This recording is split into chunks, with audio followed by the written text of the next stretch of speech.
Paano kumuha ng occupational permit at health certificate gamit ang Go Manila?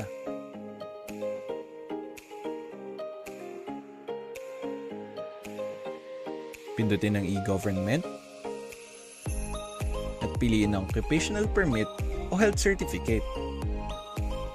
Sa transaction type, piliin ang new at mag-proceed. Sa step 1 ay ang personal information. Ilagay ang name of applicant, address, at place of birth. Pindutin ang proceed.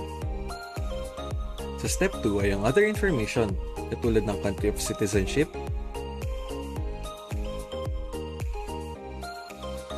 at highest educational attainment. Pindutin ang proceed.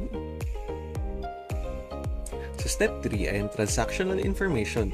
Ilagay ang nature of work. Tandaan, ang card na pipiliin ay depende sa uri ng trabaho na a-applyan. Kung ang trabaho ay may kinalaman sa food handling, piliin ang white card. Kung hindi naman, piliin ang green card. Para naman sa entertainment, piliin ang pink.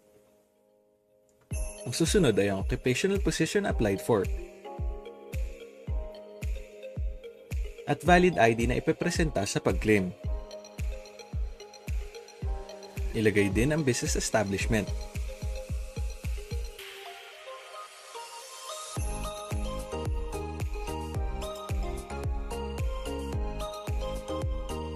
Kung wala ang business establishment sa listahan, ay maaaring pumunta sa business inquiry.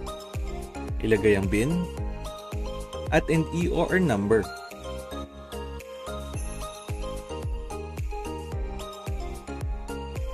Sa step 4 ay ang schedule of appointment. Pumili ng available at nais na date para sa appointment.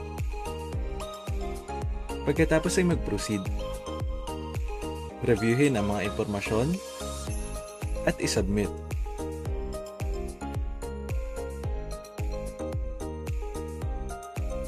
Para sa iba pang katanungan, maaaring makipag-ugnayan sa mga sumusunod. Go Cashless, Go Manila.